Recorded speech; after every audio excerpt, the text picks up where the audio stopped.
একটু সময়ের দিকে মনোযোগ দিতে বলবো। আমি বুঝতে পারছি আপনার আর্গুমেন্ট। যখন সংবিধানের সব অনুচ্ছেদে অ্যাব্রোগেটেড হয়ে যায়, 7 সবসময় বহাল থাকে। এই 7টাই হলো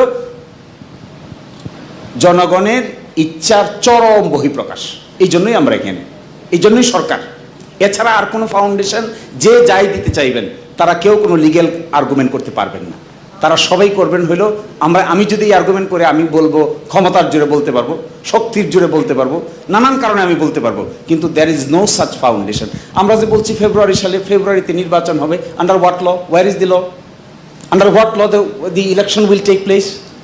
war is the law? Who can say this is the law? যেখানে পার্লামেন্ট মানে গভর্নমেন্ট সিস্টেম নাই, প্রেসিডেন্ট সিস্টেম নাই, পার্লামেন্ট নাই, আমরা বলছি উই আর নাকি উইদিন দি কনস্টিটিউশন।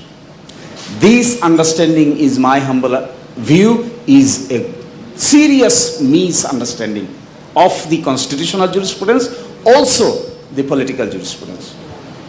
এখন এখান থেকে রাস্তা হলো দুটা। একটা রাস্তা হলো, যদি আমরা মনে করি যে কনস্টিটিউয়েন্ট পাওয়ার আমাদের নাই, অ্যামেন্ডমেন্ট পাওয়ারের বলে আমরা অ্যামেন্ড করতে যাই, যা কিছু হয়েছে আমি can tell you by assurance, 8th amendment case, 7th amendment case, 16th amendment case, Masdar Hossain case, তারপরে সর্বশেষ এখন আলোচনা হচ্ছে 13th অ্যামেন্ডমেন্ট কেস, রিভিউ আসছে। সবগুলোতে consistently basic structure of the constitution cannot be changed by way of amendment. এখন যে আমরা একটা পার্লামেন্টকে দুটো বানাতে চাই, উচ্চকক্ষ নিম্নকক্ষ, এগ্রি করে ফেলেছি, এটা তো we are destroying the basic structure. পার্লামেন্টের বেসিক স্ট্রাকচারকে ডেস্ট্রয় করে দিচ্ছি, আরেকটা জায়গায় ডেস্ট্রয় করে দিচ্ছি। সিরিয়াসলি আমরা বলতেছি আবার আমরা হাইকোর্টকে বিভাগীয় লেভেলে ফিরে পাঠাবো। এই ব্যাপারে তো সুপ্রিম কোর্টের রায় হয়ে গেছে, এই ব্যাপারে তো 8th অ্যামেন্ডমেন্টের রায় হয়ে গেছে, কনস্টিটিউশন অ্যামেন্ডমেন্ট করা হয়েছে তো আর্টিকেল 100 তো আবার নতুন করে রিভাইভ করে গেছে। এখন আমরা আবার বলতেছি আবার যাবো সেখানে, এটাও তো ডেস্ট্রয়িং দ্য বেসিক স্ট্রাকচার। এখন বেসিক স্ট্রাকচার ডেস্ট্রয় করে ফেলতে চাচ্ছি, কিন্তু আবার কনস্টিটিউয়েন্ট পাওয়ার অ্যাপ্লাই করতে চাই না, অ্যামেন্ডিং পাওয়ার করতে চাই।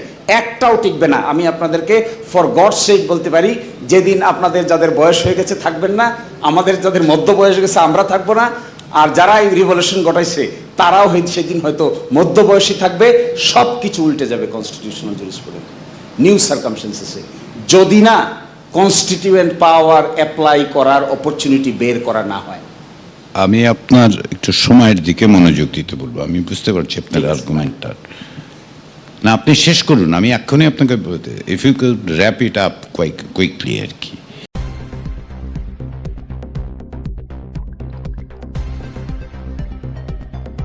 News Vision Digital Multimedia.